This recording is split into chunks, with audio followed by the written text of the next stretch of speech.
stay in here, fortify this bitch, and take inventory of all the food and shit we have. We got 12 bottles of water, 56 beers, half-ounce sour diesel, 1 ounce of shrooms, CT Crunch, a Milky Way. Can I have that Milky Way? No, you can't have the Milky Way. It's my special food. I like it. I want some of the Milky Way. I'd be pretty bummed if I don't at least get a bite of the Milky Way. What you want, son? This is my game. This is my lane. Get out of the way. What you want, hun? What the hell? Oh my God! Emma Watson showed up. Give me everything you have to drink! There are 6 of us. You cannot rob us. I'm not fucking around! Look at the drinks. Hermione just stole all of our shit. Hey everyone, and welcome to this week's movie review of This Is the End, starring Seth Rogen, Jonah Hill, James Franco, Craig Robinson, and you know what?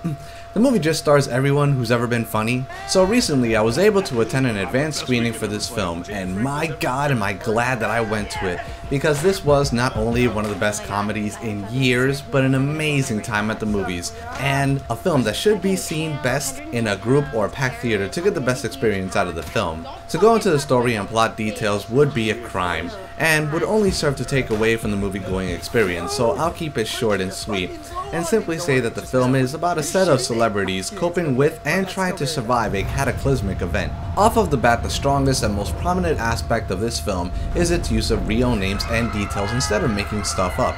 Sometimes real life is funny, or funnier than the things films make up, and this movie uses this notion and runs wild with it. It's also nice to see such a large cast of performers being able to take a joke and mock themselves, while using humor to broadcast their own criticisms about themselves and their trade. It's very fourth wall breaking, without being so blunt, like in other films or shows where they break story or flow to insert a wall breaking joke. This was a nice and intelligent use of subtlety when in regards to breaking the fourth wall.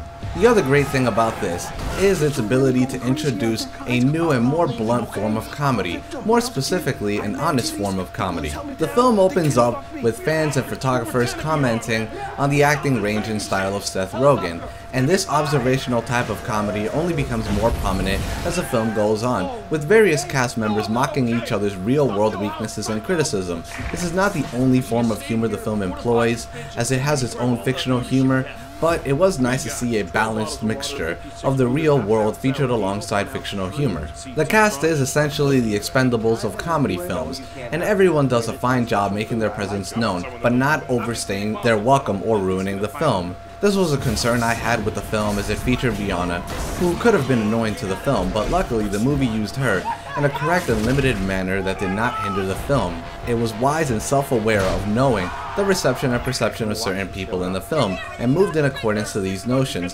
Let's take Michael Cera for example. People tend to find him annoying and unfunny. While I happen to enjoy some of his work, I do understand people's problems with him, and the film decided to capitalize on this by making him very abrasive, which made his death all the more enjoyable. Now that's a good understanding of comedy psychology right there. Dialogue is sharp and the film features a good sense of wit. Every cast member comes off well, with a great sense of balance, as no one steals the show since the focus is the movie itself, which does the show stealing. The lampooning of popular culture is done in a witty manner, and the production value is the highest I've seen in a comedy since Scott Pilgrim vs. the World.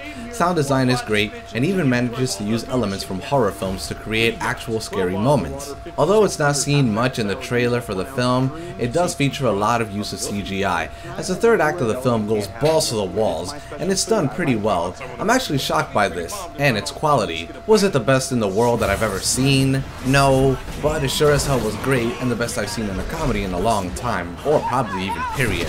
The film also manages to have great swerves and shocking moments that come out of nowhere, and pay close attention to the dialogue, as it's always foreshadowing ridiculous shit that you think won't happen, and does. This is honestly a film you could watch multiple times and catch new things with each viewing. In all honesty, my only gripes were that Emma Watson could have been used more in the film, and that this won't be funny for everyone, as the humor is more crude than witty, so it won't be everyone's cup of tea, so to speak. But aside from that, it's an epic comedy and near flawless film. This Is the End gets a 9.5 out of 10.